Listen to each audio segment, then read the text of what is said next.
Welcome to News at 10. I'm Brendan Lepau. The government has so far received some 6,641 suggestions for the budget 2021. Prime Minister Tan Sri Muhyiddin Yassin says most of the suggestions will focus on support and providing aid for the people, especially those affected by the COVID-19 pandemic.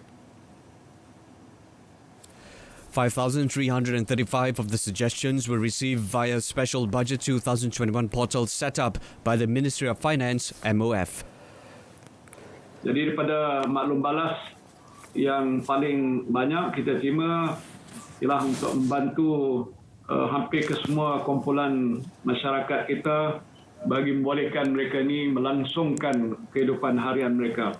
Ini termasuklah isu berkaitan dengan kos sara hidup. Macam mana kita nak menentukan harga barangan agar dapat ditetapkan ke satu paras yang berpatutan. Isu yang berkaitan dengan bantuan tunai, yang ini yang sudah pun kita laksanakan amat begitu diharapkan, seperti bantuan sara hidup, bantuan prihatin secara tunai. The government also received 1,156 memorandums relating to the budget 2021 from various organizations and associations nationwide. The process to draft the 2021 budget is a bit more comprehensive than before and involves 97 focus groups comprising professionals, youths, community leaders and NGOs. The Prime Minister also said that the first focus of Budget 2021 is the well-being of the people, adding that it will not be an election budget. Tan Sri Muhyiddin explained that the budget which will be tabled this Friday is a continuity from the stimulus packages that have been disbursed since the country was affected by the pandemic. Yang penting sekarang inilah menangani masalah COVID. Ya, yang keduanya menguruskan masalah ekonomi. Ini dua perkara yang pokok yang paling penting. Dia tak ada masuk perkara ketiga pilihan raya pun. Walau pilihan raya, tak pilihan raya, yang penting ialah membantu rakyat. Dan bagaimana pula nasib rakyat ini nak dibela? Setakat yang sudah kita buat, kita dapat mengurangkan bebanan. Tapi saya tahu di bawah sana, bila ekonomi tidak dapat bergerak sepantas yang kita harapkan. Umpamanya kita satu peringkat dulu sudah landai kan kita punya masalah COVID. Rakyat sudah agak kembali seperti hampir sedia kala. Tapi lantas gelombang ketiga COVID datang semula dan gelombang ketiga ini lebih mencabar. As such, the Premier stressed that the focal point of the budget does not include the election. He also assured that the government is committed in solving the difficulties faced by all levels of community. The government will review the suggestion of extending the moratorium. According to Tan Sri Muhyiddin, the decision will be announced after the discussions between Bank Negara Malaysia (BNM) and the Association of Bank Malaysia. Kita akan mengkaji dan kita akan nanti mengumumkan keputusannya dalam masa yang terdekat tentang bagaimana kaedah, cara untuk kita memudah carakan proses bagi mereka-mereka yang benar-benar memerlukan sokongan. Pasal yang dulu semua dah dapat, tetapi ada yang juga mungkin terjejas lebih teruk yang memerlukan lanjutan. Ini akan kita teliti dengan halus, bermakna ada pertimbangan yang akan dilakukan bagi kumpulan-kumpulan yang tertentu itu. He added the government will support the initiative if banks are able to continue the moratorium. Kerajaan kita sokong. Sebab bank ni, pasal dia lah menguruskan wang dana yang disimpan oleh penyimpan-penyimpan. Nanti setiap langkah yang mereka nak ambil tu mesti dia ambil kira sama ada ni boleh memberi jaminan pada penyimpan-penyimpan mereka dan juga ada juga akhirnya mereka mendapat keuntungan daripada pelaburan yang disediakan dalam bank. Malaysia is the only country that provides moratorium automatically to all. Previously, the initiative was announced for a 6-month period, which ended on 30th of September, where it delivered immediate relief to Malaysians. However, the aid has reduced the banking institutions' funds and also decreased their ability to give out loans. The government since then has taken a more targeted approach by approving more than 650,000 applications for moratorium extension as of 16 October. In other development, the government is examining suggestions to allow certain contributors to withdraw funds from Account 1 of the Employees Provident Fund, EPF. Pihak kerajaan dan saya juga telah berbincang bersama dengan Menteri Keuangan beberapa hari yang lalu dan kita pada dasarnya bersetuju dan bersedia untuk mengkaji carangan bagaimana kita dapat membantu rakyat yang menghadapi kesusahan dan yang benar-benar memerlukan. Sama ada mereka ini boleh kita benarkan untuk mengeluarkan peruntukan daripada akaun satunya. According to the Prime Minister, several relaxations relief to the EPF had already been made this year, including the reduction of workers' contribution rate to 7% from 11%. He explained that about 70% of EPF members had chosen to reduce the workers' contribution to 7%, and this has allowed them to have more disposable income involving almost 700 million ringgit a month. Apart from that, the government had also allowed the I-Lestari withdrawal from account 2 of 6,000 ringgit per contributor. However, Tan Sri Muhyiddin said the EPF savings will not necessarily be able to address the people's cash flow problem, since more than 30% of the members possess savings less than 5,000 ringgit.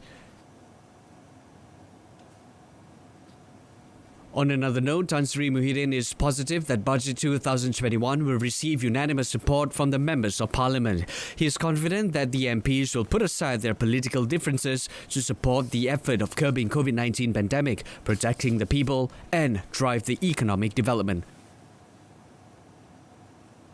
Jadi dari segi politik saya optimis bahawa pada pokok pangkalnya kita percaya semua ahli politik bipartisan, tak kira dia sebelah mana sekalipun, tentulah committed dan diharapkan bekerjasama untuk kebaikan negara kita, dan kita akan telah menyaksikan komitmen mereka ini sebelum ini iaitu dalam sesi parlimen yang lepas tidak ada seorang pun ahli parlimen yang menentang Akta Kumpulan Wang COVID-19 yang kita telah bentang dan luluskan oleh hampir sebahagian besar daripada ahli-ahli parlimen pada waktu itu. As of now, the Finance Ministry has met with 29 political parties representatives from government and opposition sides. There are a few suggestions that had been received and some are still in consideration.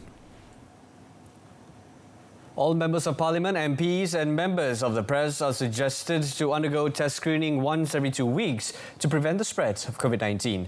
Deputy Speaker Datuk Sri Azalina Othman said the Parliament building will be closed if there is a positive case detected, adding that the SOP was proposed by the Health Director General Tan Sri Dr. Nur Hisham Abdullah.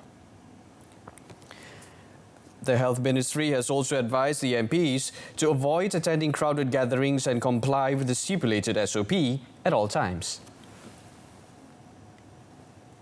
Yang berhormat ahli-ahli Parlimen tidak lagi mengadakan majlis, jamuan atau bermesyuarat di dalam kelompok yang besar semasa di luar Dewan, sama ada di premis Parlimen ataupun di luar premis. Sekiranya ahli-ahli yang berhormat perlu bermesyuarat atau berkumpul secara fizikal, ahli-ahli yang berhormat dipohon mematuhi SOP yang ditetapkan oleh pihak MKN dan KKM dengan ketat. Kedua, yang berhormat ahli-ahli Parlimen dinasihatkan supaya menghadkan pergerakan masing-masing semasa di luar premis Parlimen sepanjang tempoh persidangan serta mengelakkan bergaul atau menghadiri majlis-majlis keramaian dan tempat-tempat yang sesak, crowded places dengan izin, dan sentiasa mematuhi SOP yang ditetapkan dengan ketat. Datuk Seri Azalina was reading out the text of the announcement by Dewan Rakyat Speaker Datuk Azhar Azizan Harun at the Dewan Rakyat sitting today. The Ministry of Science, Technology and Innovation, MOSTI, has estimated that 3 billion ringgit is needed next year for Malaysia to obtain the COVID-19 vaccine. According to its Minister, Khairi Jamaluddin, the Finance Ministry has been informed of the amount for further consideration. Explaining further on the matter, he said the vaccine supply is expected to be acquired in the first quarter of next year, with priority given to the frontliners, which represent 3% of the country's population. 3% itu hanyalah wajaran pertama adalah untuk kita diberikan secara fast track priority. Untuk makluman Kuala Selangor, perancangan kerajaan melalui Jawatankuasa dan juga perbincangan dengan Kementerian Kewangan bagi tahun depan bukan setakat 1 bilion saja. Saya telah maklumkan kepada Menteri Kewangan yang sekurang-kurangnya kita perlu mengimunisasi 70% daripada rakyat Malaysia dan saya telah minta 3 bilion ringgit Malaysia. He was replying to a question from Kuala Selangor MP Datuk Seri Dr. Zulkifli Ahmad at the Dewan Rakyat today. Khairi Jamaluddin further explained that Malaysia is in the final stages of negotiations to participate in COVID-19 Global Vaccine Access (COVAX) facility. He added that COVAX offered Malaysia the vaccine at a ceiling price of $21 or about 87 ringgit each. He said the ministry is still studying a few clauses in the COVAX agreement before signing the participation. The Conditional Movement Control Order CMCO will be imposed at Mukim 12 Barat Daya in Pulau Pinang beginning the 6th of November until 19 November. Senior Minister for Security Datuk Seri Ismail Sabri Yaakob said the decision to put Mukim 12 under CMCO is to enable the Health Ministry to conduct targeted screenings. Datuk Seri Ismail said the National Security Council MKN reached the decision after being advised by the Health Ministry due to the 11 new positive cases of COVID-19 recorded yesterday. Meanwhile, the SOPs in Mukim 12 will be the same as SOPs imposed in Seremban, Negeri Sembilan.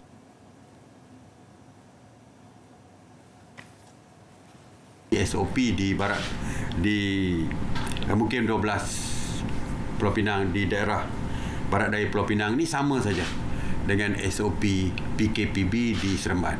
Perkara yang sama, ya, sekatan kepada perjalanan rentas daerah dan sebagainya, kecuali mendapat kebenaran polis atau nak pergi ke tempat kerja, sama saja. Aktiviti sosial, sekolah ditutup, aktiviti sosial tidak dibenarkan, yang lain-lain sama. Namun aktiviti ekonomi tetap beroperasi seperti biasa. Itu perkara tiga yang penting. Yang lain-lain tu bolehlah dirujuk kepada MKN, kepada MKN untuk maklumat yang lebih lanjut.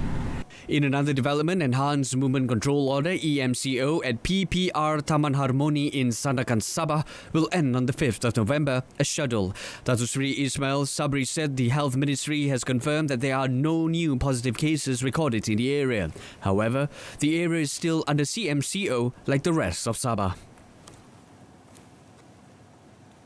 On to the COVID-19 updates. Malaysia registered 4-digit new daily COVID-19 cases for the second consecutive day as 1,032 individuals tested positive for the virus as of noon today. Health Director General Tan Sri Dr. Noor Hishamadullah said the latest figure brings the tally of infections in the country to 35,425, with 10,339 of them are active cases.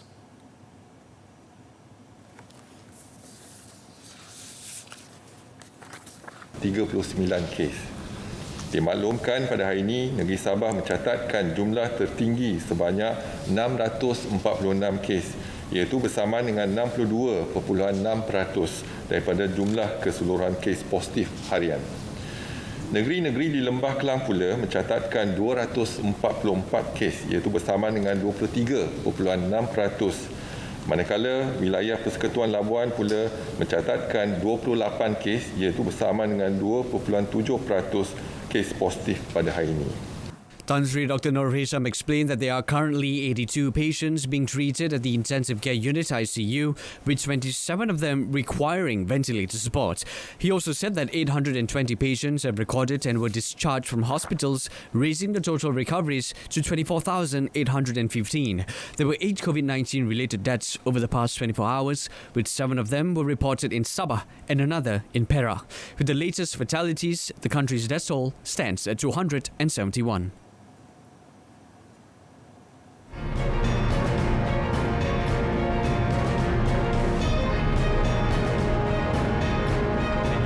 Perak Customs sees suspect smuggled liquor, cigarettes, worth more than 1 million ringgit.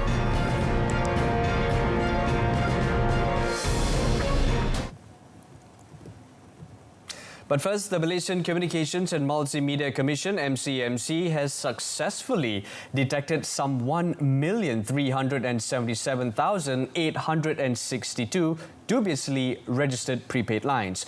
Of the total, 920,207 lines have since been terminated, while 457,645 have been updated with the correct information. Elaborating further, Communications and Multimedia Minister Dato' Saifuddin Abdullah said MCMC had conducted a data verification audit with the National Registration Department (JPN) to check on the accuracy and validity of the records of subscribers to ensure all active numbers are properly verified. Speaking during the question and answer session in the Dewan Rakyat today, he said this is to prevent misuse by irresponsible parties for the purpose of fraud and the likes. Melalui Cyber Security Malaysia, salah sebuah agensi kementerian, kami turut membantu rakyat menangani penipuan cyber melalui pelbagai program keselamatan cyber. Ini memerlukan pelaksanaan aktiviti kesedaran keselamatan cyber yang berterusan dalam usaha untuk memupuk amalan keselamatan cyber dan kehidupan harian dan juga meningkatkan pengetahuan ancaman cyber yang sentiasa berubah mengikut teknologi semasa. Dato' Saifuddin said this in response to a question from Dato' Muhammad Alamin, Barisan Nasional Kimanis, on the ministry's initiatives to prevent the public from becoming cyber fraud victims via use of unauthentic applications and phone calls. The Perak Customs Department has seized a total of 1.4 million sticks of illicit cigarettes as well as 202 bottles of liquor in 2 separate raids recently. According to its director, Dr. Muhammad Saprin, the high-quality liquor of various brands worth 40,000 ringgit were found by the enforcement officers in a raid at a sundry shop in Ipoh last Friday. He said 2 men, including the shop owner, were also detained during the operation. As for the second raid, it was conducted by the department at a vacant house in Taman Saujana Bhakti, Teluk Intan on Saturday, where they seized 1.4 million sticks of cigarettes worth about 1 million ringgit. Dr. Muhammad explained that the cigarettes are believed to be meant for the markets in the northern states. Dalam sebuah berkenaan, Jabatan Kastam Raja Malaysia telah menjumpai sejumlah minuman keras yang berkualiti tinggi dan punya nilai pasaran yang agak tinggi disimpan di premis berkenaan. Dan hasil pemeriksaan didapati rokok ini nilai termasuk cukai kata rokok ini berjumlah hampir 1 juta ringgit Malaysia. The film Roh has been picked to represent Malaysia at the 93rd Academy Awards Oscars to be held on the 25th of April 2021.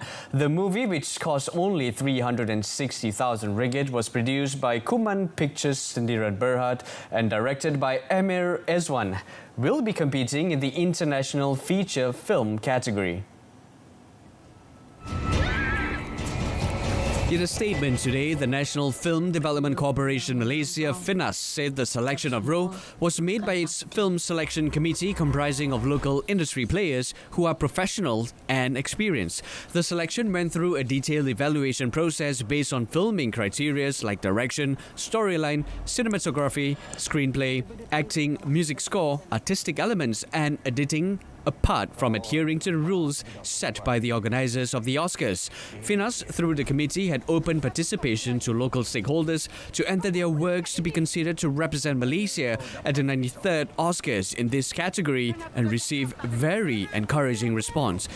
Roh is a horror movie that tells the story of the arrival of a baby girl that brings dark predictions and strange incidents to a poor family living in a forest a long time ago.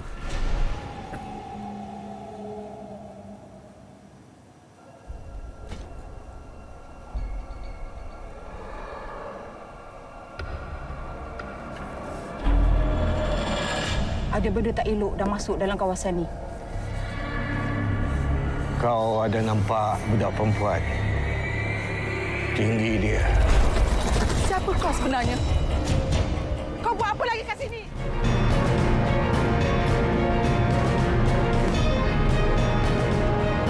Still ahead, Donald Trump, Joe Biden predict victory in knife-edge US election.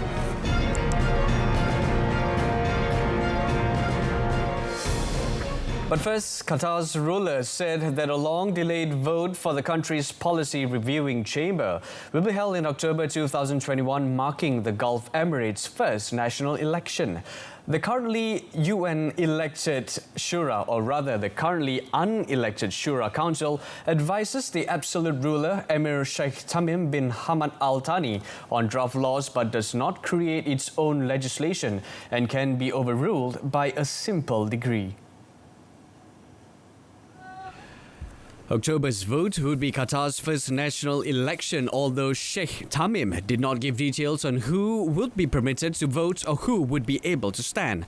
Qataris have previously been able to cast ballots on constitutional reforms and in elections to a nationwide municipal council. Elections to the council, required under the country's 2004 constitution, have been postponed repeatedly, and the body's members have instead been directly appointed by the Emir. Qatar has undergone cautious reform on issues including democracy, worker rights and representation of women since Sheikh Tamim came to power in 2013. Sheikh Tamim said this is an important step in strengthening the Qatari consultative traditions and developing the legislative process with the participation of a wider range of citizens. He added that the country has a solid system rooted in the structure of society, and it is not a multi-party system, but rather an emirate system based on established traditions of fair and rational governance. The US election was plunged into chaos early today as President Donald Trump prematurely declared victory and sought Supreme Court intervention to stop vote counting, even as his Democratic rival Joe Biden voiced confidence in his own chances. In a divisive election cast under the shadow of the COVID-19 pandemic that has claimed more than 230,000 lives in the United States, Trump appeared to have avoided a Democratic wave predicted by some polls, but he still needs key states to secure another fourth term. Shattering norms in the world's most powerful democracy, Trump alleged major fraud as he held an upbeat rally inside the White House's ceremonial East Room. Trump has railed for months against mailed-in ballots, charging without evidence that they could be fraudulent, as some 100 million Americans voted ahead of Election Day amid the health crisis. The Biden campaign soon hit back, calling the president's bid to stop vote counting outrageous and unprecedented, and saying its legal teams were ready to fight him in the courts if need be. Pundits had been warning for weeks that this year's election results would take time and voicing fear Trump would cause chaos or even violence by questioning the process. While there were no immediate reports of unrest, stores boarded up throughout the capital, Washington, and in an unusual move, foreign powers called for a violence-free election in the United States.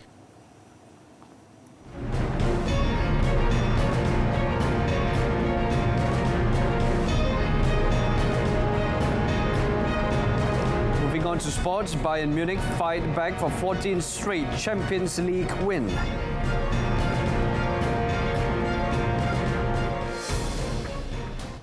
Argentine football great Diego Maradona underwent successful brain surgery for a blood clot in a specialist private clinic in Buenos Aires yesterday. His doctor, Leopoldo Luque, said the medical team managed to successfully remove the clot and Maradona is coping well with the surgery.